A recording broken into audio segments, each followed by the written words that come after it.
I want to teach my kids to not have to sell their time for money. Like that should, because I did that quite a fair bit myself. And so I want to teach them that you can do passive investments. Like you can figure out how to make money work for you or provide jobs to other people who want them to then earn a bit of a cut off it, sort of thing. And if you're doing that at an early age growing up, it allows you, like you said, like if they want to go join the army or whatever, like you can follow, let's say, your passion. You can follow something that's as an outlier or as a niche instead of having to finish school, go to college, be an undergrad, like just follow that path. And then eventually in your 30s, try and get to a point where you're financially free. Whereas if you're financially free first, if you attain that first, I said to Michelle, like they could then pursue something that's, they could go into something that's super creative, maybe, which doesn't pay a lot of money. But if you have the space to do that, you'll be really good at it, right? If you don't have to do it to earn money, you can be more creative.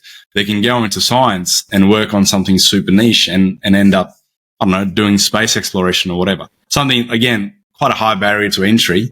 You got to put a lot of hard work into getting there. But if you don't have the necessity to have to, I got to earn money to pay rent, so I can't go and study this. I was talking about passive investing, right? Teaching kids how to have a passive income so that they can, and same thing if they want to be like professional athletes and stuff like that, like where basically anything that you have to put a lot of effort in, not be paid for quite a while to become successful in that area. They can choose that field if there's passive income already coming in. Yeah. So that's where I want to teach my kids from an early age how to do that. So we can teach our kids to utilize capital, basically. Like, yes, as a 12-year-old, you can go to a bank and get a loan to, buy a bunch of houses or whatever. But if your parents, if we have that, we can teach you how loans work and how to actually evaluate investments and things like that. And so you can kind of, if you've got to that point in life, like why would you start your kids to learning journey down at base level? Like why wouldn't you start it somewhere higher? Like, so when Max is 12 years old, I'll teach him let's go look for properties. Let's go figure out, what's a good property buy. Let's go figure out how tenants work and how you deal with them and things like that. Like it's a level of education that now I've learned from mistakes, right? Like when we bought our first property and how that's all gone through.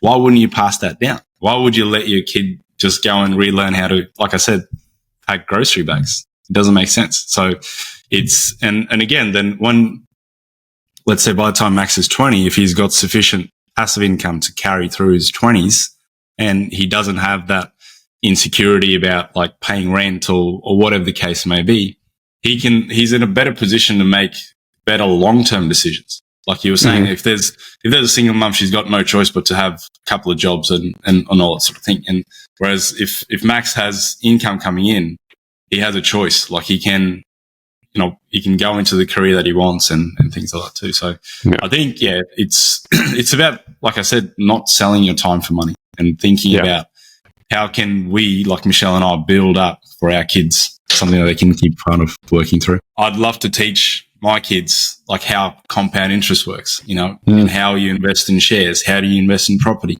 how you invest in business and what happens over time and things like that, instead of just saying, like, I know a couple of people that weren't allowed to talk about money at home, like growing up, they just weren't allowed.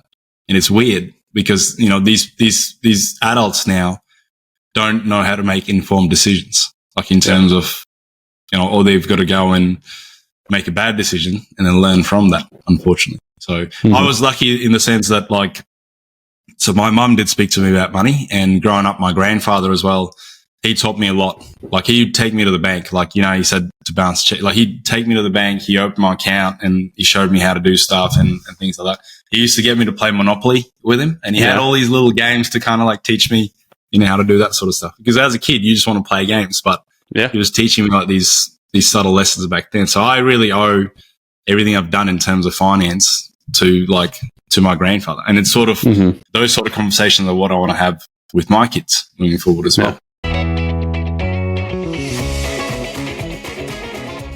My kids, so they know I'm a lawyer. They think that I go to people's offices and take money from them. Oh, very good. Yes.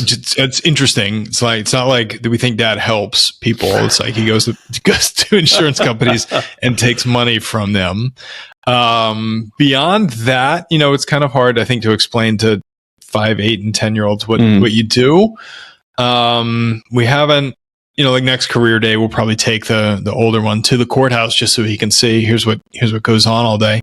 And they come by the office, especially because Mom and Dad are working together. They like to come in and do things like Xerox their hands, radar supply closet. You've never seen kids that are more excited to have branded notepads than my kids are. And then we've got a fantastic snack drawer. And we have a little wellness room with a massage chair and a walking treadmill. So they like playing with all that stuff. But exposure to what we actually do, not a whole lot. If he's interested and he wants to join, great. But no, we don't have any deliberate plans to bring him on board. My son has been working since he was 15. And so even when I first started my first business, he was my first employee. He was employee number 1.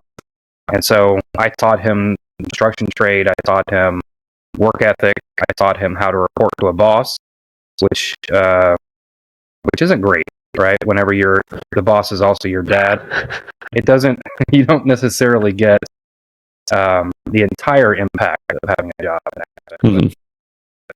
I may have been a little rougher on him than probably some other boss would be.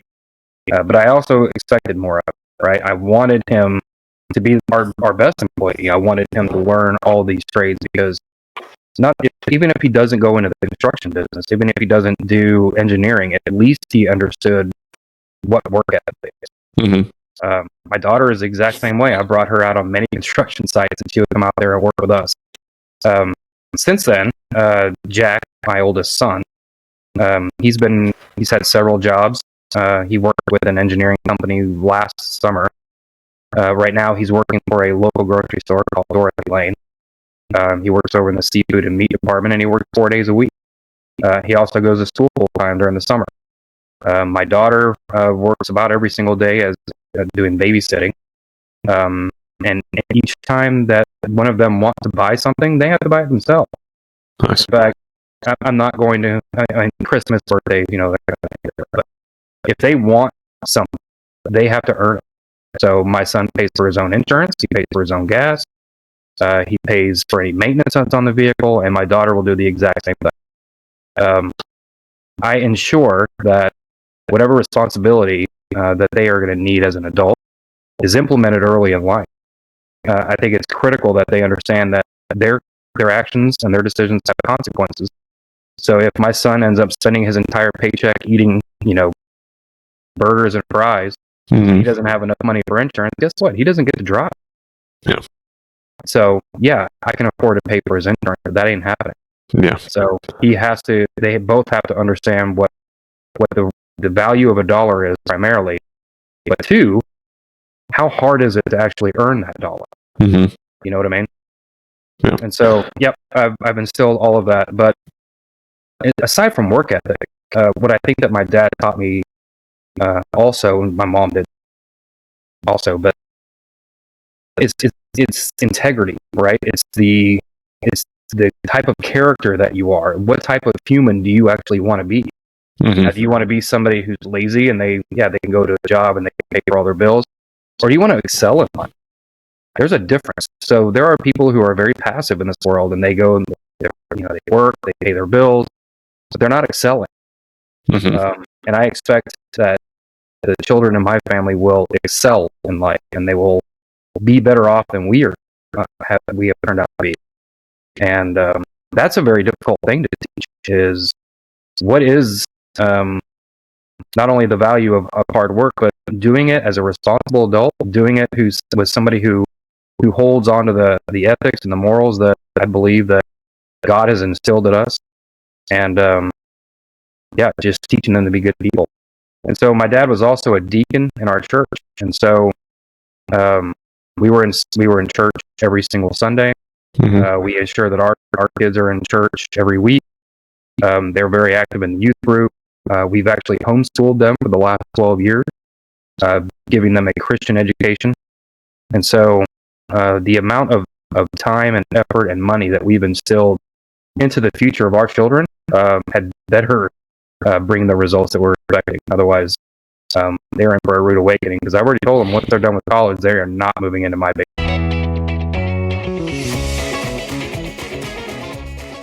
I have not introduced them to the idea of joining the family business, and it's not my intention to do so. So they're not involved in it now. I mean, only to the extent that, say we were involved early on, but with regard to our company, we have going through four generations. There's certainly a legacy aspect to it, but there was also, for me, kind of coming into the business, there was a bit of an excitement there, but there was a bit of an obligation too, and that I want to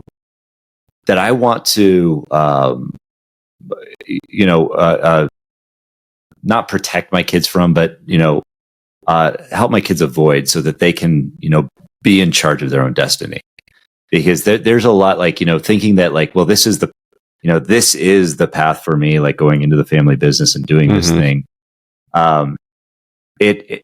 While it was rewarding, and while I'm happy to run a company, I'm very blessed with what I do. Early on, it also kind of it narrowed my focus, or narrowed my mindset on what else I could do. And I think that's where I was trapped in my own head early on, was like, well, I'm just doing this business thing, kind of just biding my time until I learn some things, or they have a place for me, or whatever, or what have you. And it didn't feel very fulfilling, or as fulfilling as I thought it would early on.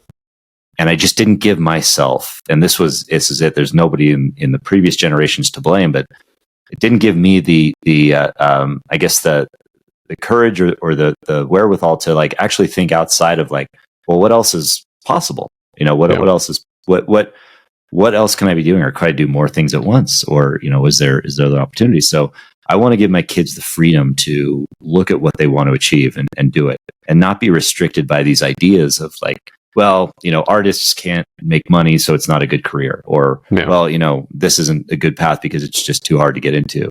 It's like, no, I figured out exact opposite by being surrounded by people like, people at Go Abundance. I've seen, like, wow, these people are doing amazing things that I've heard in my life, that it is impossible, but they're showing us that it can be done. Yeah.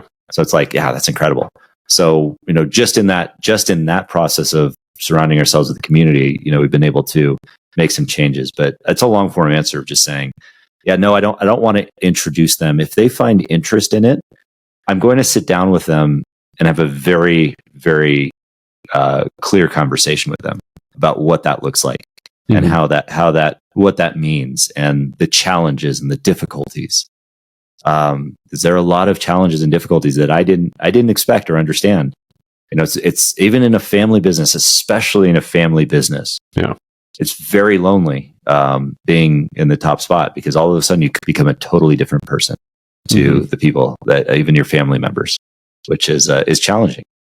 And so I have a lot more respect for my dad on that front, for what he went through, what he had to go, and he ran the company for 25 years and grew the company to where it is today. I mean, Gabriella, and I'm a tough boss. I wasn't a good boss to them. And it's funny, I would catch myself sometimes yelling at her. And because I want this video done. She did a lot of video recording, a lot of editing. And one day my wife's like, do you speak to your employees like that? I'm like, no, you got a point. Never really have spoken to my employees like that. But I had, so what gave me the right to be able to speak to my kids that way? And it was an enlightening moment for me. And I just had to realize, why was I doing that? Oh, maybe it's because I got it from my father and the way I was treated, because that's just how the old generation would be able to do it. And I'm like, okay, that was an enlightening moment. And the kids still do work. They still do work inside the business. They come to all the events. They help with the book sometimes. They'll help with some kind of video, some kind of editing. So I'm more than open for them to work. And my son is investing in our deals as well. So he's investing in our deals. And what I would love, haven't told me yet, but I would love is when he graduates college to go up to Tennessee and work 6 months in property management just to see the inner workings of the business and just to get an idea of it right now, because he's really intelligent as far as spreadsheets, as far as underwriting, as far as capital. He gets all that component of the business, probably a little asset management, but I want him to property manage. And because I want him to see that it's such an important component of the business and that property managers have a tough job. I mean, when you're sitting in an office and you're air conditioning, your asset manager, you're saying, why aren't they pulling that through? Well, it's a hard job. It's a thankless job because if you're doing a great job, they're going to fire you because they're going to sell the property. And if you're doing a bad job, they're going to fire you because you're not doing the right job. So it's a hard and challenging job. So for him, like you had spoken before, to have empathy and to see the other side, it's always good to be part of the other side. If you're going to be a leader, go through those trials and those tribulations, learn what it is to be that way. So when you're actually running a business or you have your investments, you'll understand what they're going through. So you'll be able to empathize with their struggles and maybe you'll be able to bring something to the table.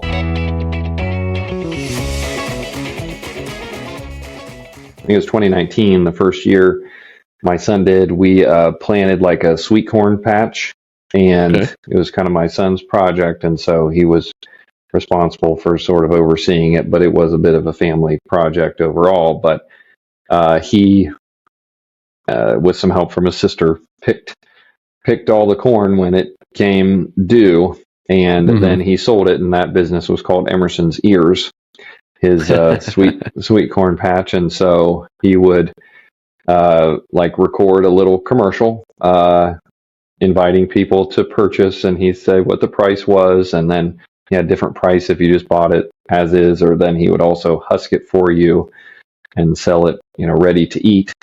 And so he made that commercial. We posted it on Facebook, and then we kind of tallied the orders. He would get the names. My wife would write them down, and he and Olivia would bag it all up, put the person's name on it, and then there'd be kind of a pickup location, and it was a bit of a system. So then we had a bad year or so in there, and then last year we had a decent year again, and he actually wanted to have a website. And so he went on GoDaddy or wherever and purchased emersonsears.com. And he was like asking me like how to build a website. I said, son, I don't know. You're talking to the Go to Fiverr, have somebody build it for you. Yeah, it's like I know the general process, but like in terms of like pointing and clicking and making it look good, like it would look, I'm sure, really lame if I did it. So he just went on and like watched some tutorials on website building on GoDaddy, and like a few hours later he came down. He said, Dad, I got a website built. You want to see it? And I was like just shocked. So it was great. Yeah. So then last year he linked it to like a Google form that he had created. And so he took his own orders. It would send him an email, and then he would reply to their email and say when the order would be picked and ready. And then that was the plan again this year, but we had some unfortunate events with some geese, of all things, getting into the sweet corn and eating it all before it, like the actual plants, not the ears, but the plants before they got grown up. So we didn't get a harvest this year, but it was a great learning experience. He learned tons about entrepreneurship through that. And then my daughter in 2020 did, when masks were like such a thing, she did this, she wanted to tie-dye some. She wanted some before, every store had those, like very early on. She was like, I want to like tie-dye some and like make them look cool. So she like tie-dyed these masks. And then we were having at the time at one of our venues a series of like handmade markets, like craft show type things. And so she like got a booth at the craft show, and she sat there and she sold them, and she would make change. And I mean, she was only 8 years old at that time. And so that was a great experience. And then as we kind of mentioned, they've also worked in our businesses as well, but that's an even different experience than kind of having their own thing and developing a product and talking about what the price would be and understanding like profit and tallying up their profits and splitting and paying back their loan from mom and dad for the raw materials. And so it's, it's led to some really fun conversations, just like what you were talking about that you want to do. It really is a great learning experience. The only thing is that we opened some savings account for each of them, where when they've done these little businesses, they've been able to keep a percentage of the profits for themselves to buy trinkets or PlayStation games or whatever, and then the rest got put in the savings account to be used for another investment opportunity in the future. So they still have those, and that's the intent of those, is to go and invest in something that way. So I've thought even about, obviously this is going to be more than what the money they have, but kind of like partnering with my son, or even just allowing him to be part of like a real estate deal, like a small single family or duplex or something, to say, hey, let's kind of like do this together, from the standpoint that we're going to find it, we're going to walk through it, we're going to go through the whole process of financing, and like kind of doing the underwriting and developing a rehab budget, and then overseeing the rehab and some of that. So we haven't done that quite as in depth, but they have been through a lot of our projects as they've went through the process. They've seen them before we've done any renovations. During, they've went on lots of trips to Lowe's and the lumber yard and stuff like that, and helped pick out fixtures and push carts of cabinets and stuff like that. So they've just kind of always been in and around what we're doing. My daughter just really enjoys working. She's a hard worker, and she loves going with her mom to the toy store. She loves running the register. She loves helping unpack merchandise, and like, she is a worker. My son is just different, as kids are, and he enjoys more hearing and learning about the actual business principles, talking about, again, that stuff like margins and different things that are interesting. And so like I think he has more of like he's looking for hacks. I think that, it's sometimes I think that he may enjoy business or pursue something that way, just because he doesn't want to have to go get a real job. I don't say that in a disparaging way. I mean, I don't either. But he sees us working hard, and so hopefully we're building that work ethic as well. My daughter seems to have a little less interest at this time. I mean, again, she's 11 years old, in having a small business or something. She's talking about more traditional career tracks like nursing or teaching or something like that. But what is important to me is that they at least understand it. And if they consciously choose that they feel that their calling and their life's work is doing something that would require them to be a W-2 employee, then I'm going to, of course, be supportive in that. But I also hope that they go into it like eyes wide open, and they understand what we do, why we do it, the benefits of doing it, and they definitely see the drawbacks of doing it as well. And so I want them to totally get the small business thing. And then similarly, like from a real estate standpoint, I also like, say my daughter wants to become a teacher. I would support that, but I think would encourage her to buy up a little bit of real estate, and to help enhance her income and her wealth generating capacity from that perspective, and to see that opportunity, and to be able to take that and run with it, and use what she's learned, or use me as a resource to help her navigate that process, whether it's house hacking or buying a rental, or being part of some sort of opportunity that way. So I think that there's lots of opportunities we want to expose them to, and then what they do with that is ultimately, of course, up to them.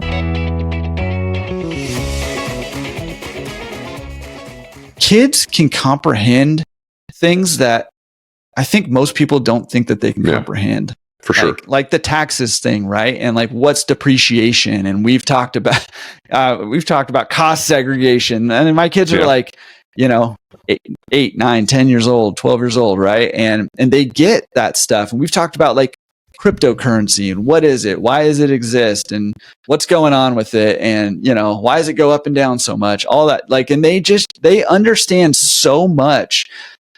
However, one thing that I really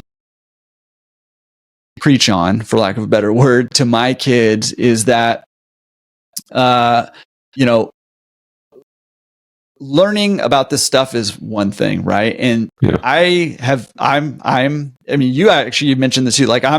I'm guilty of this. You mentioned that you're actually guilty of this too for a little while, where we get in this cycle where we learn stuff. We're just consuming. And I love that actually. And I ride those highs when I'm super into something. I just lean into it, right?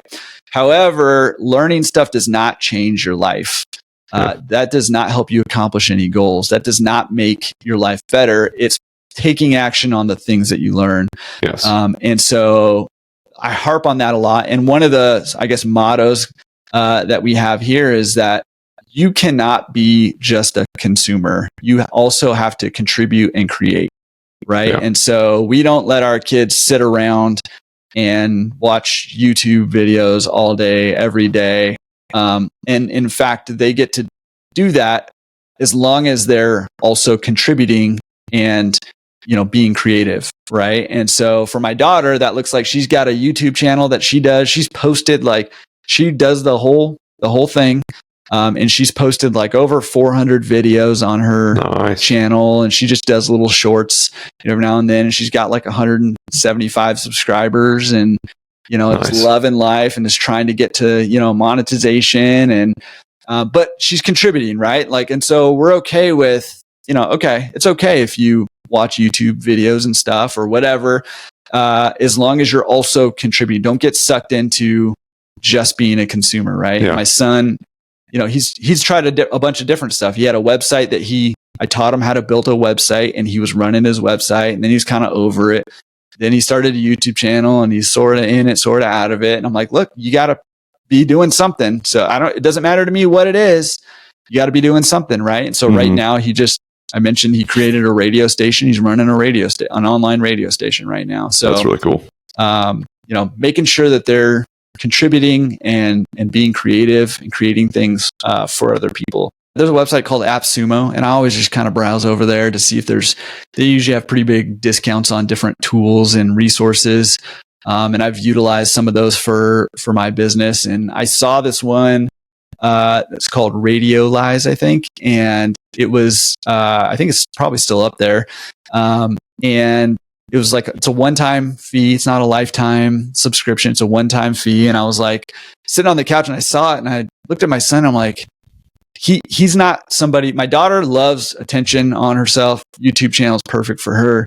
He is not like that. He doesn't want to be in the spotlight or anything like that. And I was like, hey, and we've been trying to, just to kind of back it up just for a second.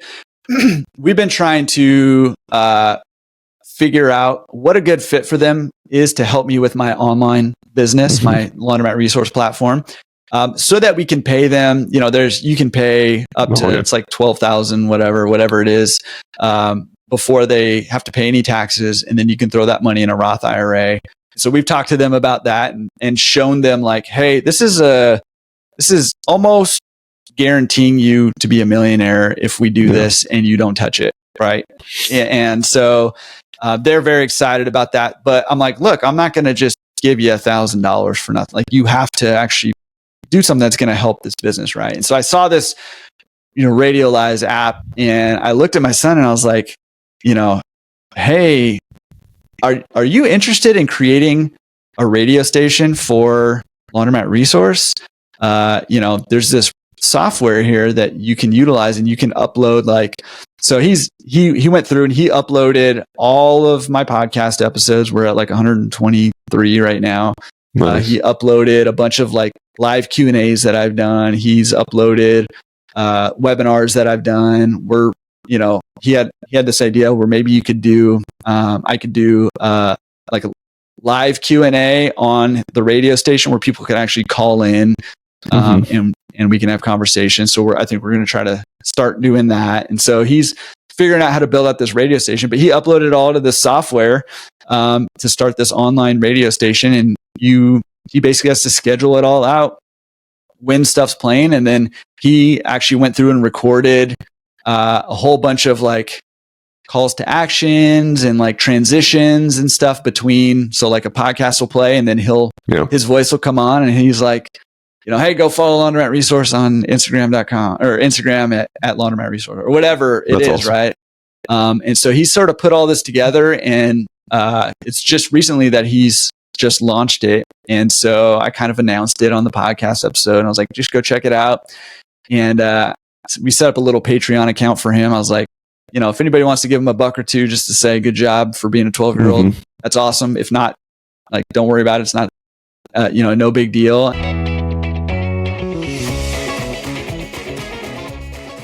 We actually attended a boot camp with Jake and Gina, also nice. a couple boot camps with them. In fact, this is a funny thing is that, about 3 years ago, maybe 2 years ago, it was 2 years ago, that he was asking for buying a Vans shoes. And I asked him, like, I'm going to buy you the Vans shoes, but I want you to reach that for teens for me. I mean, he was only like 11 years old or 12 years old. He's not even a teenager yet. And I want him to read that book. I mean, when he has a motivation, he read it chapter to chapter over the weekend. Never happened before. And he's very excited. And then I asked him, I tested him, like, so what is your, what did you learn from the book? And he was able to, like, oh yeah, asset and liability. Well, explain to me what is asset and what's liability. Well, asset means to put money in your pocket. A liability takes that money out of your pocket. Then how are you going to do it? Well, we need to invest in asset. And that's how I will be able to engage in him and then explain to him and then start opening up, about all this possibility. And then he realized, like, and he told me that recently, like, that I don't think I'm going to be able to become like an active, investor, like what you and Mom did. He said, okay, if I'm going to be a passive investor, it's like, yeah, it's like, that's fine. What do you want to be? What are you interested in? And start looking into all the possibility, and then, I think it's part of the like engaging, like to show him like what's possible out there. It doesn't have to be following like our footstep. Yeah. But I'm just glad that he was able to engage in like an entrepreneurship journey, and then what he wanted to do in a conversation.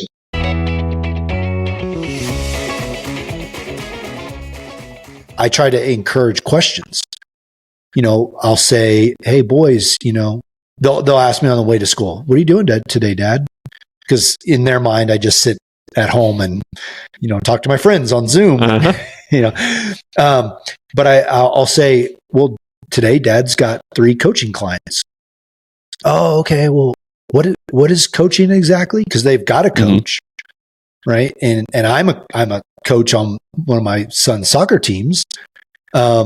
But they don't, the coaching idea doesn't always sit well with them or sit right with them. So I explain, well, so-and-so is making these big business decisions, and I'm trying to help them out with kind of a mindset and walking them through what I actually do as an executive coach or success coach or life coach or whatever the term is, and how I try to champion those people that I'm in front of. And they'll say, well, Dad, what about your real estate? Are you still doing that? Yeah, of course I am. But unfortunately, the project I just spent 8 months on and talked about a lot at the dinner table, it fell through because of interest rates or because we didn't have the right investors. And I try to talk through those hardships. And so they're getting a better idea of what I spend my time doing. They are kind of wrapping their heads, okay, Dad used to go do this thing where he wore a uniform and got in this helicopter and flew this thing. And it was very, defined who I was. And now it's, well, Dad, you're going to have coffee with somebody? Like, why are you having just coffee with them? Why are you not going to work? And I'm like, well, today work looks like this. It looks like a coffee with, a potential investor or a potential coaching client or, whoever. So I try to have those conversations a lot and then ask them to provide me feedback. What did you not understand about what I just told you? Or what questions do you have? Or would you be interested in doing something like this when you got older? So trying to open the aperture for them in ways that I never, had open for me. When I was 7 years old, I wanted to be an astronaut and a basketball player and fly airplanes. It was very, I had one of 8 options, firefighter. I was like, no, that's too hot. And, whatever. So I just tried to involve them and tried to keep the conversation flowing so that they better understand what I'm working for and where this energy is coming from, where it's going to, and why. What's my why? What's my purpose? What am I doing this all for?